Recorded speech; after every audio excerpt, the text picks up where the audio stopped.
ನಮ್ಮ ನಂದಿನಿನ ಸಾಯಿಸ್ತಾ ಇದ್ದಾರೆ. ಸಾಯಿಸ್ತಿರೋದು ಇಂಡಿಯಾದಲ್ಲೇ ಯಾವುದೋ ಕಾಂಪಿಟೇಟಿವ್ ಬ್ರ್ಯಾಂಡ್ ಅಲ್ಲ, ನಮ್ಮ ಇಂಡಿಯಾದಿಂದ 13,000 ಕಿಲೋಮೀಟರ್ ದೂರದಲ್ಲಿರೋ ಒಂದು ಕಂಟ್ರಿ. ಆ ಕಂಟ್ರಿ ಯಾವುದು ಅಂದರೆ ಅಮೇರಿಕಾ. ನಂದಿನಿ ಜಸ್ಟ್ ಒಂದು ಪಾಕೆಟ್ ಹಾಲಲ್ಲ, ಅದನ್ನ ಬೆಳಿಗ್ಗೆ ಎದ್ದ ತಕ್ಷಣ ಟೀ ಮತ್ತೆ ಕಾಫಿ ಮಾಡ್ಕೊಂಡು ಕುಡಿತಿದ್ದೀನಿ ಅಂದ ತಕ್ಷಣ. ಯಾಕಂದ್ರೆ ನಂದಿನಿ ಸುಮಾರು 25 ಲಕ್ಷ ರೈತರಿಗೆ ಅನ್ನ ಕೊಟ್ಟಿದೆ. ನಮ್ಮ ರೈತರೆಲ್ಲ ಸೇರ್ಕೊಂಡು ಸ್ಟಾರ್ಟ್ ಮಾಡಿದ ಈ 50 ವರ್ಷ ಹಳೆ ಕಂಪ್ನಿನ ಇವತ್ತು ಅಮೇರಿಕಾ ಡಿಸ್ಟ್ರಾಯ್ ಮಾಡ್ಬೇಕಂತ ಪ್ಲಾನ್ ಮಾಡ್ತಾ ಇದೆ. ಅಮೇರಿಕಾ ಇಂಡಿಯಾ ಟ್ರೇಡ್ ಡೀಲ್ ಮಾಡ್ತಾ ಇದೆ. ಅಮೇರಿಕಾ ಎದುರಿಸ್ತಾ ಇದೆ, ನೀವೇನಾದ್ರೂ ನಾವ್ ಹೇಳ್ದಂಗೆ ಕೇಳಿಲ್ಲದ್ರೆ ನಿಮಗೆ 26% ಟ್ಯಾರಿಫ್ ಹಾಕ್ತೀವಿ ಅಂತ. ಯಾಕಂದ್ರೆ ಅವ್ರ ದೇಶದ ಹಾಲನ್ನ ನಮ್ಮ ಇಂಡಿಯಾಗೆ ಸೆಲ್ ಮಾಡ್ಬೇಕಂತ. ಅವ್ರ ದೇಶದಲ್ಲಿ ಗೌರ್ಮೆಂಟೇ ಖುದ್ದು $43 ಬಿಲಿಯನ್ ಅಷ್ಟು ಸಬ್ಸಿಡಿ ಕೊಡುತ್ತೆ. ಅಂದರೆ 3.5 ಲಕ್ಷ ಕೋಟಿ ರೈತರಿಗೆ ಸಬ್ಸಿಡಿ ಕೊಡುತ್ತೆ ಜಸ್ಟ್ ಹಾಲನ್ನ ಉತ್ಪಾದನೆ ಮಾಡೋಕ್ಕೆ. ಅಲ್ಲಿ ರೈತರನ್ನೋ ಕಾನ್ಸೆಪ್ಟೇ ಇಲ್ಲ, ಎಲ್ಲರೂ ಬಿಸ್ನೆಸ್ ಮ್ಯಾನ್ಗಳು. ಒಬ್ಬರೊಬ್ಬರ ಹತ್ರ 2,000ದಿಂದ 3,000 ಹಸುಗಳಿದಾವೆ. ನಮ್ಮ ಇಂಡಿಯಾದಲ್ಲಿ ಒಂದೊಂದು ಮನೆಯಲ್ಲಿ 2ರಿಂದ 3 ಇದ್ರೇ ಜಾಸ್ತಿ. ಅವ್ರಿಗೆ ಅದು ಬಿಸ್ನೆಸ್ಸು, ನಮಗೆ ಇದು ಜೀವನ. ಅವ್ರ ಮಿಲ್ಕ್ನ ಏನಾದರೂ ಇಂಡಿಯಾದಲ್ಲಿ ತಗೊಂಬಂದು ಸೆಲ್ ಮಾಡಿದ್ರೆ ಲೀಟ್ರಿಗೆ 25 ರೂಪಾಯಿಗೆ ಸೆಲ್ ಮಾಡ್ತಾರೆ. ನಮ್ಮ ರೈತರು ನಂದಿನಿಗೆ ಸೆಲ್ ಮಾಡೋದು 35 ರೂಪಾಯಿಗೆ. ನಂದಿನಿ ಏನಾದರೂ ಇವತ್ತಿಲ್ಲ ಅಂದರೆ ನಮ್ಮ ರೈತರು ಕೂಡ ಇಲ್ಲ. ಹಾಗಿದ್ರೆ ಅಷ್ಟು ದೊಡ್ಡ ಎಕನಾಮಿ ಆಗಿರೋ ಈ ಅಮೇರಿಕಾ ಯಾಕೆ ಜಸ್ಟ್ ಈ ನಂದಿನಿಯಿಂದ ಬಿದ್ದಿದೆ?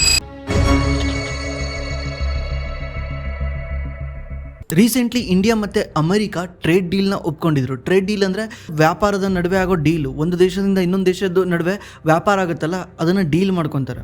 ನಾನು ನಿನಗೆ ಜಾಸ್ತಿ ಟ್ಯಾಕ್ಸ್ ಹಾಕಲ್ಲ, ನೀನು ನನಗೆ ಜಾಸ್ತಿ ಟ್ಯಾಕ್ಸ್ ಹಾಕಬೇಡ ಅಂತ. ಇದನ್ನೇ ಟ್ರೇಡ್ ಡೀಲ್ ಅಂತ ಕರೀತಾರೆ. ಆ್ಯಕ್ಚುಲಿ ಈ ಡೀಲಲ್ಲಿ ನಮ್ಮ ಇಂಡಿಯಾ ಸ್ಟೀಲ್ ಪ್ರಾಡಕ್ಟ್ಗೆ ಮತ್ತು ಗಾರ್ಮೆಂಟ್ಸ್ಗೆ ಅಮೆರಿಕಾಗೆ ಜಾಸ್ತಿ ಟ್ಯಾಕ್ಸ್ ಹಾಕಬೇಡಿ ಅಂತ ಹೇಳ್ತಾ ಇತ್ತು. ಅಮೆರಿಕಾ 26% ಟ್ಯಾಕ್ಸ್ ಹಾಕ್ತೀನಿ ಅಂತ ಹೇಳ್ತಾ ಇತ್ತು. ಅದಕ್ಕೆ ಇದನ್ನು ಟ್ರೇಡ್ ಡೀಲ್ ಮಾಡ್ಕೊಳಕ್ಕೆ ಒಪ್ಕೊಂಡಿದ್ದಾರೆ. ಬಟ್ ಟ್ರೇಡ್ ಡೀಲಲ್ಲಿ ಅಮೆರಿಕಾ ಏನು ಕೇಳ್ತಾ ಇದೆ, ಅಮೆರಿಕಾ ನಿಮ್ಮ ಇಂಡಿಯಾದ ಡೈರಿ ಆಕ್ಸೆಸ್ ನಮಗೆ ಕೊಡಿ ಅಂತ. ಅಂದರೆ ಅಮೆರಿಕನ್ಸ್ ಬಂದ್ಬಿಟ್ಟು ಅವರ ಡೈರಿ ಪ್ರಾಡಕ್ಟ್ನ ನಮ್ಮ ಇಂಡಿಯಾದಲ್ಲಿ ಸೆಲ್ ಮಾಡೋಕ್ಕೆ ಬಿಡಿ ಅಂತ. ಆ್ಯಕ್ಚುಲಿ ಇವಾಗ ಸೆಲ್ ಮಾಡೋಕ್ಕಾಗಲ್ವಾ? ಹಂಗಿದ್ರೆ ಮಾಡ್ಬೋದು, ಬಟ್ ನಮ್ಮ ಇಂಡಿಯಾ ಇದ್ರ ಮೇಲೆ ಜಾಸ್ತಿ ಟ್ಯಾರಿಫ್ ಹಾಕುತ್ತೆ. ಮಿಲ್ಕ್ ಆ್ಯಂಡ್ ಕ್ರೀಮ್ ಮೇಲೆ 60% ಟ್ಯಾರಿಫ್ ಹಾಕುತ್ತೆ. ಸ್ಕಿಮ್ಡ್ ಮಿಲ್ಕ್ ಪೌಡರ್ ಮೇಲೆ 60% ಟ್ಯಾರಿಫ್ ಹಾಕುತ್ತೆ. ಮತ್ತು ವೇ ಪ್ರೋಟೀನ್ ಪೌಡರ್ ಮೇಲೆ 30ರಿಂದ 40% ಟ್ಯಾರಿಫ್ ಹಾಕುತ್ತೆ. ಮತ್ತು ಚೀಸ್ ಆ್ಯಂಡ್ ಕರ್ಡಲ್ಲಿ 40% ಟ್ಯಾರಿಫ್ ಹಾಕುತ್ತೆ. ಬಟರು ಮತ್ತು ಗೀನಲ್ಲಿ 40 to 60% ಟ್ಯಾರಿಫ್ ಹಾಕುತ್ತೆ. ಫ್ಲೇವರ್ಡ್ ಮಿಲ್ಕ್ ಡ್ರಿಂಕ್ಸಲ್ಲಿ 30% ಟ್ಯಾರಿಫ್ ಹಾಕುತ್ತೆ. ಇದೆಲ್ಲ ಆವರೇಜ್ ನೋಡಿದ್ರೆ 39.8% ಟ್ಯಾರಿಫ್ ಇದೆ. ಅದಕ್ಕೆ ಅಮೆರಿಕ ಏನು ಹೇಳ್ತಾ ಇದೆ, ಈ ಟ್ಯಾರಿಫ್ನ ತೆಗೆದುಬಿಡಿ, ಅಂದರೆ ಈ ಇಂಪೋರ್ಟ್ ಡ್ಯೂಟಿನ ತೆಗೆದುಬಿಡಿ ಅಂತ. ಇಂಪೋರ್ಟ್ ಡ್ಯೂಟಿ ತೆಗೆದುಬಿಟ್ರೆ ಏನಾಗುತ್ತೆ, ಅಮೆರಿಕ ಏನಾದರೂ 100 ರೂಪಾಯಿದು ಮಿಲ್ಕ್ನ ತಗೊಂಬಂದು ಇಲ್ಲಿ ಸೆಲ್ ಮಾಡಿದ್ರೆ ಇಂಡಿಯಾದಲ್ಲಿ 100 ರೂಪಾಯಿಗೆ ಸೆಲ್ ಆಗುತ್ತೆ. ಇವಾಗ ಎಷ್ಟು ಸೆಲ್ ಆಗ್ತಾ ಇದೆ ಅಂದರೆ 160 ರೂಪಾಯಿಗೆ ಸೆಲ್ ಆಗ್ತಾ ಇದೆ. ಇದರಿಂದ ಅಮೆರಿಕನ್ ಕಂಪ್ನಿಗಳು ದುಡ್ಡು ಮಾಡೋಕ್ಕಾಗಲ್ಲ, ಅದಕ್ಕೆ ಅವ್ರಿಗೆ ಇಂಡಿಯಾದಾಗ ಎಂಟ್ರಿ ಆಗ್ತಿಲ್ಲ. ಇದನ್ನು ಮಾಡಿದ್ರೆ ನಾವು ನಿಮ್ಮ ಡೀಲ್ ಒಪ್ಕೊಂತೀವಿ, ನೀವು ನಮ್ಮ ಡೀಲ್ ಒಪ್ಕೊಳ್ಳಿ ಅಂತ ಹೇಳ್ತಾ ಇದೆ. ಬಟ್ ನಮ್ಮ ಇಂಡಿಯಾ ಇದಕ್ಕೆ ಡೈರೆಕ್ಟ್ಲಿ ನೋ ಅಂತ ಹೇಳ್ತಾ ಇದೆ, ಆಗೋದೇ ಇಲ್ಲ ಅಂತ ಹೇಳ್ತಾ ಇದೆ. ಯಾಕಂದರೆ ಅಮೇರಿಕಾಗೆ ಡೈರಿ ಅನ್ನೋದು ಜಸ್ಟ್ ಒಂದು ಇಂಡಸ್ಟ್ರಿ ಅಷ್ಟೇ, ನಮ್ಮ ಇಂಡಿಯಾಗೆ ಇದು ಎಕನಾಮಿ. ಯಾಕಂದರೆ ನಮ್ಮ ಇಂಡಿಯಾದಲ್ಲಿ 150 ಕೋಟಿ ಜನಸಂಖ್ಯೆ ಇದ್ದಾರೆ. ಅದರಲ್ಲಿ 45% ಜನ ಅಗ್ರಿಕಲ್ಚರ್ ನಂಬ್ಕೊಂಡಿದ್ದಾರೆ. ಅಂದರೆ ಸುಮಾರು 70 ಕೋಟಿ ಜನ ಅಗ್ರಿಕಲ್ಚರ್ ಮೇಲೆ ನಂಬ್ಕೊಂಡಿದ್ದಾರೆ. ಅವ್ರ ಇನ್ಕಮ್ ಅಗ್ರಿಕಲ್ಚರಿಂದ ಬರ್ತಾ ಇದೆ. ಅದರಲ್ಲೂ ಈ ಡೈರಿ ಹೆಂಗೆ ಅಂದರೆ ಇನ್ಶೂರೆನ್ಸ್ ಇದ್ದಂಗೆ. ಅಂದರೆ ಯಾವತ್ತನ ಒಂದು ದಿವಸ ಮಳೆ ಕೈ ಕೊಟ್ಟು ಏನಾದರೂ ಅಗ್ರಿಕಲ್ಚರಲ್ಲಿ ಲಾಸ್ ಆದರೆ ಈ ಡೈರಿನಲ್ಲಿ ಪ್ರಾಫಿಟ್ ಆಗುತ್ತೆ. ಡೈರಿ ಮನೆ ನಡ್ಸೋಕ್ಕೆ ಯೂಸ್ ಮಾಡ್ಕೊತಾರೆ. ಈಗ ಇದ್ದಕ್ಕಿದ್ದಂಗೆ ಈಗ ಅಮೆರಿಕಾಗೆ ಏನಾದರೂ ಬಿಟ್ಟುಬಿಟ್ರೆ ಅಮೆರಿಕ ಏನು ಮಾಡುತ್ತೆ, ಅವ್ರ ಡೈರಿ ಪ್ರಾಡಕ್ಟ್ನ ತಗೊಂಬಂದು ಇಂಡಿಯಾದಲ್ಲಿ ಸೆಲ್ ಮಾಡುತ್ತೆ ಕಮ್ಮಿ ರೇಟಿಗೆ. ಆವಾಗ ನಮ್ಮ ಇಂಡಿಯಾ ಇವ್ರ ಜೊತೆ ಕಾಂಪೀಟ್ ಮಾಡೋಕ್ಕಾಗ್ದಲೇ ಸೋಲ್ಬೇಕಾಗುತ್ತೆ. ಅಲ್ಲಿ ಸೋಲೋದು ನಿಜವಾಗ್ಲೂ ಯಾರಂದರೆ ನಮ್ಮ ನಂದಿನಿ. ಕರ್ನಾಟಕದಲ್ಲಿ ನಂದಿನಿ, ಬೇರೆ ಬೇರೆ ಕಡೆ ಬೇರೆ ಬೇರೆ ಇದ್ದಾವೆ. ಅಮೂಲ್ ಇರ್ಬೋದು, ಬೇರೆ ಬೇರೆ ಕಡೆ ಬೇರೆ ಬೇರೆ ಇದ್ದಾವೆ. ಇವ್ರು ಸೋಲ್ತಿದ್ದಾರೆ ಅಂದರೆ ನೀವು ಅನ್ಕೊಬೋದು ನಂದಿನಿ ಸೋಲ್ತಿದೆ ಅಲ್ವಾ ಅಂತ. ನಂದಿನಿ ಸೋತ್ರೆ ಡೈರೆಕ್ಟು ನಮ್ಮ ರೈತರೇ ಸೋತಂಗೆ. ಯಾಕಂದರೆ ಅವ್ರ ಹತ್ರ ಇರೋ ಹಾಲನ್ನು ಅವ್ರೆಲ್ಲರಿಗೂ ಸಪ್ಲೈ ಮಾಡೋಕ್ಕಾಗಲ್ಲ, ಅದನ್ನು ನಂದಿನಿ ಮಾಡುತ್ತೆ. ನಂದಿನಿ ಇವ್ರ ಹತ್ರ ಹಾಲನ್ನ ಖರೀದಿ ಮಾಡಿ ಅದನ್ನೆಲ್ಲರಿಗೂ ಸಪ್ಲೈ ಮಾಡುತ್ತೆ. ಇಲ್ಲಿ ನಿಮ್ಗೊಂದು ಕ್ವಶನ್ ಬಂದಿರ್ಬೋದು, ಏನಂದರೆ ಅವರು ಅಮೆರಿಕದಿಂದ ಹಾಲನ್ನಂತೂ ಇಂಡಿಯಾದಲ್ಲಿ ತಗೊಂಡು ಸೆಲ್ ಮಾಡೋಕ್ಕಾಗಲ್ಲ. ಅವ್ರು ಸೆಲ್ ಮಾಡಿದ್ರೆ ಹಾಲ್ powder, skimmed milk powder, whey protein powder, ಮತ್ತು ಚೀಸು, ಬಟರು ಈ ಥರ ಸೆಲ್ ಮಾಡ್ಬೋದು. ಇದನ್ನು ಮಾಡ್ಕೊಂಡ್ಲಿ ಬಿಡಿ, ಬಟ್ ನಮಗೆ ಹಾಲು ಮುಖ್ಯ ಅಲ್ವಾ ಅಂತ. ಆ್ಯಕ್ಚುಲಿ ಅದೇ ನಮ್ಮ ಬಿಗ್ಗೆಸ್ಟ್ ಮಿಸ್ಟೇಕು. ಯಾವುದೇ ಡೈರಿ ಕಂಪ್ನಿಗಳು ಹಾಲಿಂದ ಯಾವುದೇ ರೀತಿ ಲಾಭ ಮಾಡಲ್ಲ. ಹಾಲು ಎಲ್ಲ ಡೈರಿ ಕಂಪ್ನಿಗಳಿಗೆ ಲಾಸ್ ಮೇಕಿಂಗ್. ಈವನ್ ಅದನ್ನು ಖುದ್ದು ನಂದಿನಿ ಸಿಒನೇ ಒಪ್ಕೊಂಡಿದ್ದಾರೆ. ಅವ್ರು ನಿಜವಾಗ್ಲೂ ದುಡ್ಡು ಮಾಡೋದು ಈ ತುಪ್ಪ, ಚೀಸು, ಈ ಥರ ವ್ಯಾಲ್ಯೂ ಆಡೆಡ್ ಪ್ರಾಡಕ್ಟಲ್ಲಿ. ಈಗೆಲ್ಲನೂ ಅವ್ರು ತಗೊಂಬಂದು ಇಲ್ಲಿ ಡಂಪ್ ಮಾಡಿಬಿಟ್ರೆ ಅವ್ರ ಪ್ರಾಡಕ್ಟ್ಗಳನ್ನ, ಇವ್ರು ಮಿಲ್ಕ್ ತಗೊಂಡು ಏನು ಮಾಡ್ತಾರೆ, ಇವ್ರು ನಿಧಾನಕ್ಕೆ ಲಾಸ್ ಮೇಕಿಂಗ್ ಆಗಿ ಒಂದೊಂದೇ ಕಂಪ್ನಿಗಳು ಮುಚ್ಕೊಬೇಕಾಗುತ್ತೆ. ನಂದಿನಿ ನಿಧಾನಕ್ಕೆ ಕ್ಲೋಸ್ ಆಗಬೇಕಾಗುತ್ತೆ. ಈ ರೀಸನಿಂದನೇ ಇದು ಬಿಗ್ಗೆಸ್ಟ್ ಥ್ರೆಟ್ ಆಗಿ ಕಾಣ್ತಾ ಇದೆ ನಮ್ಮ ಇಂಡಿಯನ್ ಫಾರ್ಮರ್ಸ್ಗೆ. ಆಮೇಲೆ ಈಗ ಇಂಡಿಯಾ ಇದಕ್ಕೆ ಒಪ್ಕೊಂಡಿಲ್ಲದ್ರೆ US 26% ಟ್ಯಾರಿಫ್ ಹಾಕುತ್ತೆ. ಯಾರ ಮೇಲೆ? ಗಾರ್ಮೆಂಟ್ಸ್ ಪ್ರಾಡಕ್ಟ್ಸ್ಗಳ ಮೇಲೆ ಮತ್ತು ಸ್ಟೀಲ್ ಮೇಲೆ ಪ್ರಾಡಕ್ಟ್ ಆಗುತ್ತೆ. ಗಾರ್ಮೆಂಟ್ಸಲ್ಲಿ ಎಷ್ಟು ಜನ ಕೆಲಸ ಮಾಡ್ತಾರೆ, ಅವ್ರಿಗೂ ತೊಂದರೆ ಆಗುತ್ತಲ್ಲ. 26% ಅಂದರೆ ಈಗ ಇಂಡಿಯನ್ ಕಂಪ್ನಿಗಳು ಬೇರೆ ದೇಶದಲ್ಲಿ ಹೋಗಿ ಸೆಲ್ ಮಾಡೋಕ್ಕಾಗಲ್ಲ. ಅವಾಗ ಬಾಂಗ್ಲಾದೇಶ ಇರ್ಬೋದು, ವಿಯೆಟ್ನಾಂ ಇರ್ಬೋದು, ಥೈಲ್ಯಾಂಡ್ ಇರ್ಬೋದು, ಈ ಕಂಪ್ನಿಗಳು ತಗೊಂಡೋಗಿ ಅಮೆರಿಕಾದಲ್ಲಿ ಸೆಲ್ ಮಾಡ್ತಾರೆ. ಇದರಿಂದ ಅವ್ರ ಪ್ರಾಡಕ್ಟ್ಗಳು ಚೀಪ್ ಆಗ್ತವೆ, ನಮ್ಮ ಪ್ರಾಡಕ್ಟ್ಗಳು ಕಾಸ್ಟ್ಲಿ ಆಗ್ತವೆ. ಬಟ್ ಗೌರ್ಮೆಂಟ್ಸ್ ಅಂದರೆ ಅದು ಎಷ್ಟು ಜನಕ್ಕೆ ಕೆಲಸ ಕೊಡ್ತಿದೆ, ಅದು ಎಷ್ಟು ಜನಕ್ಕೆ ಎಂಪ್ಲಾಯ್ಮೆಂಟ್ ಕ್ರಿಯೇಟ್ ಮಾಡ್ತಾ ಇದೆ. ಈ ಗೌರ್ಮೆಂಟಿಗೆ ಹೆಂಗಾಗಿದೆ ಅಂದರೆ ಕುತ್ತಿಗೆಗೆ ಬಂದಿದೆ, ಒಪ್ಕೊಂಡ್ರೂ ಕಷ್ಟ, ಒಪ್ಕೊಂಡಿಲ್ಲದ್ರೂ ಕಷ್ಟ. ಆ್ಯಕ್ಚುಲಿ ಸಮ್ ರಿಪೋರ್ಟ್ಗಳ ಪ್ರಕಾರ ಗೌರ್ಮೆಂಟ್ ಆಲ್ರೆಡಿ ಆಗಲ್ಲ ಅಂತ ಹೇಳಿದೆ, ಬಟ್ ಇನ್ನೂ ಕನ್ಫರ್ಮೇಷನ್ ಬಂದಿಲ್ಲ ನಾನು ವಿಡಿಯೋ ಮಾಡೋ ಟೈಮಲ್ಲಿ. ಆಮೇಲೆ ಈಗ ತುಂಬ ಜನ ಹೇಳ್ತಾರೆ ಬರಲಿ ಬಿಡಿ ಕಾಂಪಿಟೇಷನ್ ಬಂದರೆ ಒಳ್ಳೇದಲ್ವಾ, ಕನ್ಸ್ಯೂಮರ್ಗೆ ಪ್ರೈಸ್ ಕಮ್ಮಿ ಆಗುತ್ತೆ, ಅಂದರೆ ನಾವು ಯೂಸ್ ಮಾಡೋರಿಗೆ ಪ್ರೈಸ್ ಕಮ್ಮಿ ಆಗುತ್ತೆ, ನಾವು ಕಮ್ಮಿ ರೇಟಲ್ಲಿ ಬೈ ಮಾಡ್ದಂಗೆ ಆಗುತ್ತೆ ಅಂತ. ಹೌದು, ಕಾಂಪಿಟೇಷನ್ ಒಳ್ಳೆಯದೇ, ಕಾಂಪಿಟೇಷನಿಂದ ಇನ್ನೋವೇಷನ್ ಬೆಳೆಯುತ್ತೆ, ಇನ್ನೋವೇಷನಿಂದ ಇನ್ನೂ ಇಂಡಸ್ಟ್ರಿ ಇಂಪ್ರೂವ್ ಆಗುತ್ತೆ. ಕಾಂಪಿಟೇಷನ್ನ ಯಾರೂ ಸ್ಟಾಪ್ ಮಾಡೋಕ್ಕಾಗಲ್ಲ. ಎಲ್ಲಿ ಯಾರು ಕಾಂಪಿಟೇಷನ್ನ ತಡೀತಾರೆ ಅವಾಗ ಇಂಡಸ್ಟ್ರಿ ಮುಳ್ಕೊಂಡು ಹೋಗುತ್ತೆ.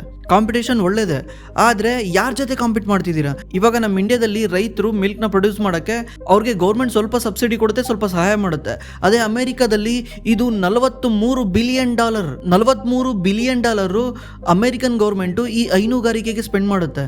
ಅಂದರೆ ಎಂಡ್ ಟು ಎಂಡ್ ಅವ್ರ ಹಸುಗಳು ಹೆಂಗಿರ್ತವೆ ಅಂದರೆ AC ರೂಮಲ್ಲಿ ಇರ್ತವೆ.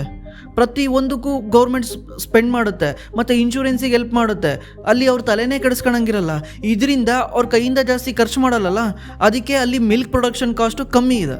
ಇದಲ್ದಲೆ ಅಲ್ಲಿರೋದು ಎಲ್ಲರೂ ಇಂಡಸ್ಟ್ರಿಗಳು, ಅಂದರೆ ಅಲ್ಲಿ ಬಿಸ್ನೆಸ್ ಥರ ರನ್ ಮಾಡ್ತಾರೆ. ಇದನ್ನು ಬಿಸ್ನೆಸ್ ಥರ ರನ್ ಮಾಡೋದ್ರಿಂದ ಎಲ್ಲರೂ 2,000, 3,000, 5,000, 10,000 ಹಸುಗಳ್ನ ಇಟ್ಕೊಂಡಿರ್ತಾರೆ. ಅವರು ಲಾರ್ಜ್ ಸ್ಕೇಲಲ್ಲಿ ಮಾಡ್ತಾರೆ. ಲಾರ್ಜ್ ಸ್ಕೇಲಲ್ಲಿ ಮಾಡಿದಾಗ ಆಟೋಮೆಟಿಕ್ಲಿ ಕಾಸ್ಟ್ ಕಮ್ಮಿ ಆಗುತ್ತೆ, ಅದೆಲ್ಲರಿಗೂ ಗೊತ್ತು. ಬಟ್ ನಮ್ಮ ಇಂಡಿಯಾದಲ್ಲಿ ಇದು ಯಾವುದೇ ರೀತಿ ಬಿಸ್ನೆಸ್ ಅಲ್ಲ, ಇದು ನಮಗೆ ಜೀವನ ಮಾಡೋಕ್ಕೋಸ್ಕರ ನಾವು ಇಟ್ಕೊಂಡಿದ್ದೀವಿ. ಅಂದರೆ ಇವ್ರು ತಗೊಂಡೋಗಿ ಡೈಲಿ 10 ಲೀಟ್ರ್ ಏನಾದರೂ ಹಾಲು ಕರಿತಿದ್ದಾರೆ ಅಂದರೆ ಅದನ್ನು ತಗೊಂಡೋಗಿ ಡೈರಿಗೆ ಹಾಕ್ತಾರೆ. ಡೈಲಿ $350 ಪೇ ಮಾಡುತ್ತೆ, ತಿಂಗಳಿಗೊಂದು 11,000-12,000 ಪೇ ಮಾಡುತ್ತೆ. ಈ 12,000 ಅದರಲ್ಲೂ ಕೂಡ ಮಹಿಳೆಯರು ಜಾಸ್ತಿ ಹಸುನ ಮೇಯಿಸೋದು, ಜಾಸ್ತಿ ಹಸು ನೋಡ್ಕೊಳೋದು ಹಳ್ಳಿಗಳಲ್ಲಿ ಮಹಿಳೆಯರೇ. ಇವ್ರ ಕೈಲಿ ದುಡ್ಡು ಬರುತ್ತೆ. ಇವ್ರು ಏನು ಮಾಡ್ತಾರೆ, ಅದನ್ನು ಮಕ್ಕಳಿಗೆ ಸ್ಕೂಲಿಗೆ ಕಟ್ಟೋದಿರ್ಬೋದು, ಆ ತಿಂಗಳು ರೇಷನ್ ತರಕ್ಕಿರ್ಬೋದು, ಅದಕ್ಕೆ ಯೂಸ್ ಮಾಡ್ಕೊತಾರೆ. ಆ್ಯಕ್ಚುಲಿ ಹೇಳ್ಬೇಕಂದ್ರೆ ನಮ್ಮ ಇಂಡಿಯಾದಲ್ಲಿ ಹೆಣ್ಮಕ್ಳು ಜಾಸ್ತಿ ಕೆಲ್ಸಕ್ಕೆ ಹೋಗಲ್ಲ. ಯಾಕಂದರೆ ಇಂಡಿಯಾದಲ್ಲಿ ಕೆಲ್ಸಕ್ಕೆ ಹೋಗೋಕೆ ಪಾಪ ಅವ್ರಿಗೆ ಆಪರ್ಚುನಿಟಿನೇ ಇಲ್ಲ. ಬೇರೆ ಕೆಲಸ ಮಾಡೋಕ್ಕೆ ಏನೂ ಇಲ್ಲವೇ ಇಲ್ಲ. ಏನು ಕೆಲಸ ಮಾಡೋಕ್ಕಾಗುತ್ತೆ ಅವರು? ನಮ್ಮ ಥರ ಹೊರಗಡೆ ಬಂದು ಏನಾದರೂ ಕಷ್ಟದ ಕೆಲಸ ಮಾಡೋಕ್ಕಾಗುತ್ತಾ? ಈ ಬೇರೆ ಏನು ಕೆಲಸ ಮಾಡೋಕ್ಕೆ ಆಪರ್ಚುನಿಟಿನೇ ಇಲ್ಲ. ಐ ಟಿ ಫೀಲ್ಡ್ ಬಿಟ್ಟರೆ ಬೇರೆದಿಲ್ವೇ ಇಲ್ಲ. ಗಾರ್ಮೆಂಟ್ಸಲ್ಲಿ ಸ್ವಲ್ಪ ಹೆಣ್ಮಕ್ಳು ಕೆಲಸ ಮಾಡ್ತಾರೆ, ಅದು ಬಿಟ್ಟು ಬೇರೆ ಆಪರ್ಚುನಿಟಿನೇ ಇಲ್ಲ. ಅಟ್ಲೀಸ್ಟ್ ಇವರು ಈ ಹೈನುಗಾರಿಕೆಯಿಂದ ಇನ್ಕಮ್ ಮಾಡ್ತಾ ಇದ್ದಾರೆ. ಈಗ ಇವ್ರು ಇನ್ಕಮ್ನ ಕ್ಲೋಸ್ ಮಾಡಿಬಿಟ್ರೆ ಮನೆಯಲ್ಲಿ ಒಂದು ಹೊಸ ಸೋರ್ಸ್ ಆಫ್ ಇನ್ಕಮೇ ಸ್ಟಾಪ್ ಆಗಿ ಹೋಗ್ಬಿಡುತ್ತೆ. ಇದರಿಂದ ಆ ಕುಟುಂಬ ಇನ್ನೂ ಕಷ್ಟಕ್ಕೆ ಬೀಳುತ್ತೆ. ಇದು ಆ್ಯಕ್ಚುಲಿ ಹೆಂಗಾಯ್ತಂದರೆ ಕಾಂಪಿಟೇಷನ್ ಮಾಡಬೇಕು ಅಂತ, ಕರೆಕ್ಟು ಕಾಂಪಿಟೇಷನ್ ಮಾಡಬೇಕು. ಯಾರ ಜೊತೆ? ಈಗ ನೀವು ರನ್ನಿಂಗ್ ರೇಸಿಗೆ ನಿಂತಿದ್ದೀರಾ, ನಿಮ್ಮ ಕಾಲು ಆಲ್ರೆಡಿ ಮುರಿದೋಗಿದೆ, ಇಲ್ಲ ಆ್ಯಕ್ಚುಲಿ ಉಳುಕ್ ಬಂದಿದೆ, ಫ್ರ್ಯಾಕ್ಚರ್ ಆಗಿದೆ. ನಿಮ್ಮ ಪಕ್ಕದಲ್ಲಿ ಓಡ್ತಿರೋನು ಅವ್ನು ಫುಲ್ ನೈಕಿ ಶೂ ಹಾಕ್ಕೊಂಡು, ಫುಲ್ಲು ಸ್ಟಿರಾಯ್ಡ್ಸ್ ತೊಗೊಂಡು, ಪ್ರೋಟೀನ್ ತಿಂದು ಫುಲ್ ಸ್ಟ್ರಾಂಗ್ ಆಗಿದ್ದಾನೆ. ಅವನ ಜೊತೆ ಓಡಿದ್ರೆ 100% ನಾವು ಸೋಲ್ತೀವಿ. ಇಲ್ಲಿ ಇದು ಕಾಂಪಿಟೇಷನ್ ಅಲ್ಲ, ಇದೊಂಥರ ಕೊಲೆ ಇದ್ದಂಗೆ. ಹೆಂಗಂದರೆ ನನ್ನ ಕೈಲಾಗ್ದನ ಮೇಲೆ ಕೈಲಾಗೋನ್ ಬಂದು ಸಂಹಾರ ಮಾಡ್ದಂಗೆ. ಆಮೇಲೆ ನಮ್ಮ ಇಂಡಿಯಾ ಜಗತ್ತಿನ ಅತಿ ದೊಡ್ಡ ಮಿಲ್ಕ್ ಪ್ರೊಡ್ಯೂಸರ್ ಕಂಟ್ರಿ. ನಮ್ಮ ಇಂಡಿಯಾನೇ ಜಗತ್ತಿನಲ್ಲಿ ಹೈಯೆಸ್ಟ್ ಹಾಲನ್ನ ಉತ್ಪಾದನೆ ಮಾಡೋದು. ನಮ್ಮ ಇಂಡಿಯಾ ಮಾತ್ರ ಹೊರಗಡೆ ಸೆಲ್ ಮಾಡೋಕ್ಕೆ ಈ ಕಂಟ್ರಿಗಳು ಬಿಡಲ್ಲ. ಎಕ್ಸಾಂಪಲ್ ಈಗ ಅಮೆರಿಕಾನೇ ತಗೊಳ್ಬೋದು. ನಮ್ಮ ಇಂಡಿಯಾದಲ್ಲಿ ಮಾಡಿರೋ ಮಿಲ್ಕ್ನ ಅಮೆರಿಕಾದಲ್ಲಿ ತಗೊಂಡೋಗಿ ಸೆಲ್ ಮಾಡಿದ್ರೆ ಅಮೆರಿಕ ಒಪ್ಕೊಳಲ್ಲ. ಯಾಕಂದರೆ ಅಮೆರಿಕದು 1000 ರೂಲ್ಸು. ಅವ್ರು ಏನು ಹೇಳ್ತಾರೆ, ಇಂಡಿಯಾದಲ್ಲಿ ಹಸುಗಳನ್ನ ಸರಿಯಾಗಿ ನೋಡ್ಕೊಳಲ್ಲ, ಇದರಿಂದ ಅವ್ರಿಗೆ ಹಸುಗಳಿಗೆ ಡಿಸೀಸ್ ಬರುತ್ತೆ. Example foot and mouth disease FMD, ಮತ್ತು ಲಂಪಿ ಸ್ಕಿನ್ ಡಿಸೀಸ್ ಅಂದರೆ LSD, ಮತ್ತು ನಮ್ಮದು ಕೋಲ್ಡ್ ಚೈನು ಅಷ್ಟೊಂದು ಚೆನ್ನಾಗಿಲ್ಲ ಅಂತ ಹೇಳ್ತಾರೆ. ಕೋಲ್ಡ್ ಚೈನ್ ಅಂದರೆ ಎಕ್ಸಾಂಪಲ್ ನೀವು ಹಾಲನ್ನ ತೊಗೊಂಡೋಗಿ ಡೈರಿಗೆ ಹಾಕ್ತೀರಾ, ಡೈರಿ ಹಾಕಿದ ತಕ್ಷಣ ಡೈರಿ ಲೇಟ್ ಮಾಡುತ್ತೆ, 8 ರಿಂದ 9 ಅವರ್ ಮಾಡುತ್ತೆ ಅದನ್ನು ಪ್ರೊಸೆಸಿಂಗ್ ಮಾಡೋಕ್ಕೆ, ಪ್ಯಾಸ್ಚರೈಸೇಷನ್ ಮಾಡಿದ್ರೇ ಆ ಹಾಲು ಸ್ವಲ್ಪ ಜಾಸ್ತಿ ದಿವಸ ಇರುತ್ತೆ. ಪ್ಯಾಸ್ಚರೈಸ್ ಮಾಡೋಕ್ಕೇ ಟೈಮ್ ಕೊಡಲ್ಲ ನೀವು, ಜಾಸ್ತಿ ಟೈಮ್ ವೇಸ್ಟ್ ಆಗುತ್ತೆ. ಇದರಿಂದ ಈ ಮಿಲ್ಕು ಕುಡಿಯಲು ಯೋಗ್ಯ ಇಲ್ಲ ಅಂತ ಅಮೆರಿಕ ಇದನ್ನು ರಿಜೆಕ್ಟ್ ಮಾಡಿದೆ. ಬಟ್ ನಮ್ಮ ಇಂಡಿಯಾ ಇವಾಗ ಆ ಥರ ಇಲ್ಲ. ನಂದಿನಿ ಇರ್ಬೋದು, ಅಮೂಲ್ ಇರ್ಬೋದು, ಅವ್ರದ್ದು ಕೋಲ್ಡ್ ಚೈನ್ ಲಾಜಿಸ್ಟಿಕ್ಸ್ನ ಸಖತ್ ಇಂಪ್ರೂವ್ ಮಾಡ್ಕೊಂಡಿದ್ದಾರೆ. ಬಟ್ ಆದರೂ ಕೂಡ ಇವರವು ಲಾಟ್ ಆಫ್ ರೀಸನ್ಗಳು, ನಾವು ಮಾತ್ರ ಅವ್ರಿಗೆ ಸೆಲ್ ಮಾಡೋಂಗಿಲ್ಲ, ಇವ್ರು ಮಾತ್ರ ಬಂದು ಸೆಲ್ ಮಾಡ್ಬೋದು. ಇದನ್ನೇನಂತಾರೆ? ಎಥಿಕ್ಸಾ ಇದು? ನಾವು ಅವ್ರ ಹತ್ರ ಸೆಲ್ ಮಾಡೋಕ್ಕೆ ಅವ್ರು ಲಾಟ್ ಆಫ್ ರೀಸನ್ ಹೇಳ್ತಾರೆ, ಅವ್ರು ಬಂದ್ಬಿಟ್ಟು ನಮ್ಮ ಹತ್ರ ಸೆಲ್ ಮಾಡ್ಬೋದು. ಹೌದು, ಒಪ್ಕೊಂತೀವಿ, ಇಂಡಿಯಾದಲ್ಲಿ ಈ ಹೆಲ್ತ್ ಬಗ್ಗೆ ಕಾನ್ಷಿಯಸ್ ಇಲ್ಲ, ನಮ್ಮ ಜನಗಳು ಕೇರೇ ಮಾಡಲ್ಲ. ಅಂದರೆ ಇಲ್ಲಿನ ಗೌರ್ಮೆಂಟ್ಗಳು ಕೇರ್ ಮಾಡಲ್ಲ ಜಾಸ್ತಿ. ಈವನ್ ನೀವು ಮೆಡಿಕಲ್ ಡಿಪಾರ್ಟ್ಮೆಂಟು ಇರ್ಬೋದು. ಅಮೆರಿಕಾದಲ್ಲಿ USFDA ಅಂತ ಇದೆ. ಅಂದರೆ ಅದೇನು ಮಾಡುತ್ತೆ, ನೀವೇನಾದರೂ ಟ್ಯಾಬ್ಲೆಟ್ನ ಅಥವಾ ಮೆಡಿಕಲ್ ಐಟಮ್ಗಳನ್ನ ನೀವು ಯೂಸ್ ಮಾಡ್ತಿದ್ದೀರಾ ಅಂದರೆ ಅದು USFDA ಅಪ್ರೂವ್ ತೊಗೊಂಡೇ ಅದು ಅಮೆರಿಕಾದಲ್ಲಿ ಸೆಲ್ ಆಗಬೇಕು. ಯಾಕಂದರೆ ಇದು ಭಾಳ ಸ್ಟ್ರಿಕ್ಟು. ಅಮೆರಿಕಾದವ್ರು ನುಂಗ್ತಿರೋ ಮಾತ್ರೆ ಮೇಲೆ ಇವ್ರು ಭಾಳ ಕಣ್ಣಾಕ್ತಾರೆ. ಬಟ್ ನಮ್ಮ ಇಂಡಿಯಾದಲ್ಲಿ ಇವೆಲ್ಲ ಕೇಳರೇ ಇಲ್ಲ. FSSAI ಅಂತಿದೆ, ಅದು ಮ್ಯಾಟ್ರೇ ಅಲ್ಲ, ಯಾರಿಗೆ ಬೇಕಿರೋ ಲೈಸೆನ್ಸ್ ಕೊಡ್ತಾರೆ. ಇದನ್ನು ಸರಿ ಮಾಡ್ಕೊಬೇಕು. ಬಟ್ ಮಿಲ್ಕ್ ಇಂಡಸ್ಟ್ರಿನಲ್ಲಿ ಅಮೂಲ್ ಇರ್ಬೋದು, ನಂದಿನಿ ಇರ್ಬೋದು, ಇವರೆಲ್ಲರೂ ಫೈಟ್ ಮಾಡ್ತಾ ಇದ್ದಾರೆ. ಇವ್ರು ಬೆಟರ್ ಆಗ್ತಾ ಇದ್ದಾರೆ ದಿಸದಿಂದ ದಿಸಕ್ಕೆ. ಈವನ್ ಅಮೂಲು ಪ್ಲ್ಯಾನ್ ಮಾಡ್ತಾ ಇದೆ ಇಂಟರ್ನ್ಯಾಷನಲ್ ಹೋಗೋಕ್ಕೆ, ಆದರೆ ಇವರು ಈ ಥರ ಲಾಟ್ ಆಫ್ ರೂಲ್ಸು. ಇವ್ರು ಮಾತ್ರ ಬಂದ್ಬಿಟ್ಟು ನಮ್ಮ ಇಂಡಿಯಾದಲ್ಲಿ ಸೆಲ್ ಮಾಡ್ಬೋದು. ಇವತ್ತು ನೀವೇನು ವೇ ಪ್ರೋಟೀನ್ ಅಂತ ನೋಡ್ತೀರಲ್ಲ, ವೇ ಪ್ರೋಟೀನ್ ನೀವು ಜಿಮ್ ಮಾಡೋರೆಲ್ಲ ಕುಡಿತಾರಲ್ವ ಅದನ್ನು, ವೇ ಪ್ರೋಟೀನ್ನ, ಅದು ಕಂಪ್ಲೀಟ್ಲಿ ಅಮೇರಿಕಾಯಿಂದನೇ ಬರೋದು. ಇಂಡಿಯಾದಲ್ಲಿ ವೇ ಪ್ರೋಟೀನ್ ಮ್ಯಾನುಫ್ಯಾಕ್ಚರಿಂಗ್ ಆಗೋದೇ ಇಲ್ಲ. ಚೀಸು ಆಲ್ಮೋಸ್ಟ್ ಆಲ್ ಅಮೇರಿಕಾಯಿಂದನೇ ಬರೋದು. ಇಷ್ಟೆಲ್ಲ ಇದ್ರೂ ತಗೊಬಂದು ಇಷ್ಟು ಚೀಪಾಗಿ ಸೆಲ್ ಮಾಡ್ತಿದ್ದಾರೆ. ಇನ್ನೂ ಇದನ್ನು ಏನಾದರೂ ಇಂಪೋರ್ಟ್ ಡ್ಯೂಟಿನ ತೆಗೆದುಬಿಟ್ರೆ ಕಂಪ್ಲೀಟ್ಲಿ ಚೀಪಾಗಿ ಸೆಲ್ ಮಾಡ್ತಾರೆ. ಇದ್ರ ಎದುರಿಗೆ ನಮ್ಮ ಇಂಡಿಯನ್ ಕಂಪ್ನಿಗಳು ಫೈಟ್ ಮಾಡೋಕ್ಕಾಗಲ್ಲ. ಇವ್ರು ಫೈಟ್ ಮಾಡಿ ಫೇಲ್ ಆಗ್ತಿದ್ದಾರೆ ಅಂದರೆ ನಮ್ಮ ಇಂಡಿಯನ್ ಫಾರ್ಮರ್ಸ್ ಫೇಲ್ ಆಗ್ತಾ ಇದ್ದಾರೆ. ಆಮೇಲೆ ಇನ್ನೊಂದು ಬಿಗ್ಗೆಸ್ಟ್ ರೀಸನ್ ಏನಂದರೆ, ಇವರು ಅಮೆರಿಕದಿಂದ ತಾಂಬಂದು ಇಲ್ಲಿ ಸೆಲ್ ಮಾಡ್ತಿದ್ದಾರಲ್ವ ಏನು ಮಿಲ್ಕ್ನ, ಅದು ವೆಜಿಟೇರಿಯನ್ ಅಲ್ಲ. ನಮ್ಮ ಇಂಡಿಯಾದಲ್ಲಿ ವೆಜಿಟೇರಿಯನ್ ಮಿಲ್ಕ್ನ ನಮ್ಗೆ ಏನು ಗೊತ್ತಿದೆ, ಮಿಲ್ಕ್ ಅಂದರೆ ವೆಜಿಟೇರಿಯನ್ ಅಂತಾನೆ. ಯಾಕಂದರೆ ಆಗಿನ ಕಾಲದಲ್ಲಿ ರಾಮ ಇರ್ಬೋದು, ಕೃಷ್ಣ ಇರ್ಬೋದು, ನಮ್ಮ ಪೂರ್ವಜರು ಕೂಡ ಮಿಲ್ಕ್ನ ಕನ್ಸ್ಯೂಮ್ ಮಾಡ್ತಾಯಿದ್ರು, ಬೆಣ್ಣೆ ತಿಂತಾಯಿದ್ರು, ತುಪ್ಪ ತಿಂತಾಯಿದ್ರು. ಆಯುರ್ವೇದದಲ್ಲಿ ತುಪ್ಪಕ್ಕೆ ಭಾಳ ಮಹತ್ವ ಇದೆ. ಹಾಲನ್ನ ಅಮೃತ ಅಂತ ಕರೀತಾರೆ. ಇಂಥ ಕಲ್ಚರಲ್ಲಿ ಕನೆಕ್ಟ್ ಆಗಿರೋ ನಮ್ಮ ಇಂಡಿಯನ್ಸ್ನ ಇವರು ಅಮೆರಿಕದಿಂದ ತಗೊಂಡು ಡಂಪ್ ಮಾಡ್ತಿದಾರಲ್ವ ಅಂದರೆ ಮಿಲ್ಕು, ಅದೇನಂದರೆ ನಾನ್ ವೆಜಿಟೇರಿಯನ್ ಮಿಲ್ಕ್. ಅದ್ರ ಹೆಸರೇ ಅಲ್ಲಿ ನಿಮಗೆ ಗ್ರೀನ್ ಕಲರ್ ಇರಲ್ಲ, ಅವ್ರ ಪ್ಯಾಕೆಟ್ ಮೇಲೆ ರೆಡ್ ಕಲರ್ ಇರುತ್ತೆ. ಯಾಕಂದರೆ ಅದು ನಾನ್ ವೆಜಿಟೇರಿಯನ್. ಯಾಕೆ ಹೇಳಿ? ಯಾಕಂದರೆ ಇವ್ರ ಹಸುಗಳಿಗೆ ಅವ್ರು ಏನು ಕೊಡ್ತಾರೆ, ನಾವಿಲ್ಲಿ ಬೂಸ, ಹುಲ್ಲು ಈ ಥರ ಕೊಟ್ಟರೆ ಅವ್ರೇನು ಕೊಡ್ತಾರೆ ಗೊತ್ತಾ? ಹಂದಿದು ರಕ್ತ ಮತ್ತು ಮೀನಿಂದು ಫುಡ್ಡು ಮತ್ತು ಚಿಕನ್ ವೇಸ್ಟ್ ಎಲ್ಲನೂ ಹಸುಗಳಿಗೆ ಕೊಡ್ತಾರೆ. ಇದನ್ನೆಲ್ಲ ತಿಂದಿದೆ ಅಂದರೆ ಹಸು ಆಟೋಮೆಟಿಕ್ಲಿ ನಾನ್ ವೆಜ್ ಆಗುತ್ತೆ. ಅದನ್ನು ನಮ್ಮ ಇಂಡಿಯಾದಲ್ಲಿ ಅಪ್ರೂವ್ ಮಾಡೋದೇ ಇಲ್ಲ. ಯಾಕಂದರೆ ಅವರೇ ಖುದ್ದು ಹಾಕೊಂಡಿದ್ದಾರಲ್ಲ ರೆಡ್ ಕಲರ್ ಅಂತ. ರೆಡ್ ಅಂದರೆ ನಾನ್ ವೆಜ್ಜು, ಗ್ರೀನ್ ಅಂದರೆ ವೆಜ್ ಅಲ್ವಾ. ಇದು ಕಲ್ಚರಲ್ಲಿ ಡಿಫ್ರೆಂಟ್ ಆಗಿಬಿಡುತ್ತೆ. ಇದನ್ನು ನಮ್ಮ ಎಷ್ಟೊಂದು ಇಂಡಿಯನ್ಸು ಒಪ್ಕೊಳ್ಳೋದೇ ಇಲ್ಲ. ಇದ್ರ ಜೊತೆಗೆ GMO ಕೂಡ ತಾಂಬರ್ತಾ ಇದ್ದಾರೆ, ಅಂದರೆ ಜೆನೆಟಿಕಲಿ ಮಾಡಿಫೈಡ್ ಆರ್ಗ್ಯಾನಿಸಮ್ ಅಂತ. ಅದೇ ನೀವು ನೋಡ್ತಿರ್ತಿಲ್ಲ, ಹೈಬ್ರಿಡ್ ಅಂತ ಕರಿತೀರಲ್ವಾ, ಅದನ್ನು GMOನೇ. ಅದನ್ನು ಜೆನೆಟಿಕಲಿ ಮಾಡಿಫೈ ಮಾಡಿರ್ತಾರೆ, ಅದರಿಂದ ಅದು ಈಲ್ಡ್ ಜಾಸ್ತಿ ಕೊಡುತ್ತೆ. ಇದನ್ನು ತಾವೊಂದು ಇಂಡಿಯಾದಲ್ಲಿ ಸೆಲ್ ಮಾಡಬೇಕಂತ ಹೇಳ್ತಿದ್ದಾರೆ. ಇದು ಫೈನು, ಬಟ್ ಆದರೆ ಏನಾಗುತ್ತೆ, ಇದು ಕಾಸ್ಟ್ಲಿ ಆಗಿಬಿಡುತ್ತೆ. ಈಗೇನಾಗ್ತಿದೆ, ನಿಮಗೆ ಬೀಜ ಗೊಬ್ಬರ ಎಲ್ಲನೂ ಗೌರ್ಮೆಂಟ್ ಸೆಲ್ ಮಾಡ್ತಾ ಇದೆ.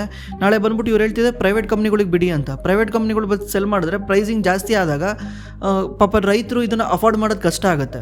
ಅದಕ್ಕೇ ಗೌರ್ಮೆಂಟ್ ನಾರ್ಮಲಿ ಈ ಅಗ್ರಿಕಲ್ಚರ್ ಸೆಕ್ಟ್ರಿಗೆ ಬೇರೆಯವ್ರಿಗೆ ಕೈ ಹಾಕಕ್ಕೆ ಬಿಡಲ್ಲ. ಯಾಕಂದರೆ ಇಲ್ಲಿ ತುಂಬ ಜನದ ಹೊಟ್ಟೆಪಾಡಿದೆ ಅಂತ. ಮತ್ತು ಇದು ಇಂಡೈರೆಕ್ಟ್ಲಿ ಸ್ಟಾಕ್ ಮಾರ್ಕೆಟ್ಗೂ ಎಫೆಕ್ಟ್ ಮಾಡುತ್ತೆ. ನೀವು ಯಾವುದೋ ಅಗ್ರಿಕಲ್ಚರ್ಗೆ ಹೆಲ್ಪ್ ಹೊಡ್ತಾ ಬಿದ್ದಿದೆ ಅಂದ ತಕ್ಷಣ ನೀವಿಲ್ಲಿ ನಾನೇನು ರೈತರಲ್ಲ ಆರಾಮಾಗಿರ್ಬೋದು ಅಂತ ಕೂತ್ಕೊಂಡ್ರೆ, ರೈತರಿಗೆ ಹೊಡ್ತಾ ಬಿದ್ದರೆ ನಮ್ಗೆ ಹೊಡ್ತಾ ಬೀಳುತ್ತೆ. ರೈತರು ಎಕನಾಮಿ ಕಾಂಟ್ರಿಬ್ಯೂಟ್ ಮಾಡ್ತಾರೆ, ಅವರು ಮನೆ ಕಟ್ತಾರೆ, ಅವರು ಕಾರ್ ತಗೊಳ್ತಾರೆ, ಅವರು ಬೈಕ್ ತಗೊಳ್ತಾರೆ. 2 ವೀಲರು ಇಂಡಿಯಾದಲ್ಲಿ ಹೈಯೆಸ್ಟ್ ಸೆಲ್ ಆಗೋದು ರೂರಲ್ ಇಂಡಿಯಾದಲ್ಲಿ. ರೂರಲ್ ಇಂಡಿಯಾದ ಎಕನಾಮಿ ಡಿಪೆಂಡ್ ಆಗಿರೋದೇ ರೈತರಿಂದ. ನಿಮ್ಮ ತಾಲೂಕು ಲೆವೆಲ್ಗಳಲ್ಲಿ ನಿಮಗೆ ವ್ಯಾಪಾರ ಆಗದೆ ರೈತರಿಂದ. ತಾಲೂಕು ಲೆವೆಲಲ್ಲಿ ನೀವೇನೇ ಅಂಗಡಿ ಇಟ್ಕೊಂಡಿರಿ, ಬಟ್ಟೆ ಅಂಗಡಿ ಇಟ್ಕೊಂಡಿರಿ, ಒಂದು ಶಾಪ್ ಇಟ್ಕೊಂಡಿರಿ, ಪ್ರತಿ ಒಂದಕ್ಕೂ ಕಾರಣ ರೈತರೇ. ಇದರಿಂದ ಇದು ಸುಮ್ಮನೆ ನೆಗ್ಲೆಕ್ಟ್ ಮಾಡೋಕ್ಕೆ ಬರಲ್ಲ. ಈವನ್ ಸ್ಟಾಕ್ ಮಾರ್ಕೆಟ್ಗೂ ಎಫೆಕ್ಟ್ ಆಗುತ್ತೆ. ಡಾಬರ್ ಇರ್ಬೋದು, ಬ್ರಿಟಾನಿಯಾ ಇರ್ಬೋದು, ಇವಕ್ಕೆಲ್ಲದಕ್ಕೂ ಜಾಸ್ತಿ ರೂರಲ್ ಇಂಡಿಯಾದಲ್ಲೇ ಇನ್ಕಮ್ ಬರುತ್ತೆ. ರೂರಲ್ ಇಂಡಿಯಾನೇ ಜಾಸ್ತಿ ಇದನ್ನು ಕನ್ಸ್ಯೂಮ್ ಮಾಡೋದು. ಇವ್ರಿಗೆಲ್ಲರಿಗೂ ಎಫೆಕ್ಟ್ ಆಗುತ್ತೆ. ಅದಕ್ಕೇ ನನ್ನ ಪ್ರಕಾರ ಗೌರ್ಮೆಂಟ್ ಇದನ್ನು ಬ್ಯಾನ್ ಮಾಡಿದ್ರೆ ಒಳ್ಳೇದನ್ಸುತ್ತೆ. ಓಕೆ, ಪರವಾಗಿಲ್ಲ, ಯಾವುದೋ 2 ಸೆಕ್ಟ್ರ್ ತೊಂದರೆ ಆಗುತ್ತೆ ಅಂತ ಎಂಟೈರ್ ನಮ್ಮ ರೂರಲ್ ಇಂಡಿಯಾಗೆ ಹೊಡ್ತಾ ಬೀಳೋದು ಬೇಡ. ಇದ್ರ ಬಗ್ಗೆ ನಿಮ್ಗೇನು ಅನಿಸುತ್ತೆ ದಯವಿಟ್ಟು ಕೆಳಗಡೆ ಕಾಮೆಂಟ್ ಮಾಡಿ. ಮತ್ತು ನಿಮ್ಗೇನಾದರೂ ಸ್ಟಾಕ್ ಮಾರ್ಕೆಟಲ್ಲಿ ಇನ್ವೆಸ್ಟ್ ಮಾಡೋಕ್ಕೆ ಏನಾದರೂ ಹೆಲ್ಪ್ ಬೇಕಾಗಿದ್ದರೆ ನಮ್ಮ ಡಿಸ್ಕ್ರಿಪ್ಷನಲ್ಲಿ ಗೂಗಲ್ ಫಾರ್ಮ್ ಇದೆ. ಆ ಗೂಗಲ್ ಫಾರ್ಮಲ್ಲಿ ನಿಮ್ಮ ಡೀಟೇಲ್ನ ಎಂಟ್ರಿ ಮಾಡಿದ್ರೆ ನಮ್ಮ ಟೀಮ್ ಕಡೆಯಿಂದ ನಿಮಗೆ ಕಾಲ್ ಮಾಡಿ ಹೆಲ್ಪ್ ಮಾಡ್ತಾರೆ. ನಾವು ಇದಕ್ಕೆ ಯಾವುದೇ ರೀತಿ ಚಾರ್ಜ್ ಮಾಡಲ್ಲ. ಇದು ಕಂಪ್ಲೀಟ್ಲಿ ಫ್ರೀ ಆಗಿರುತ್ತೆ. Thanks for watching. ಮತ್ತೆ ಸಿಗೋಣ.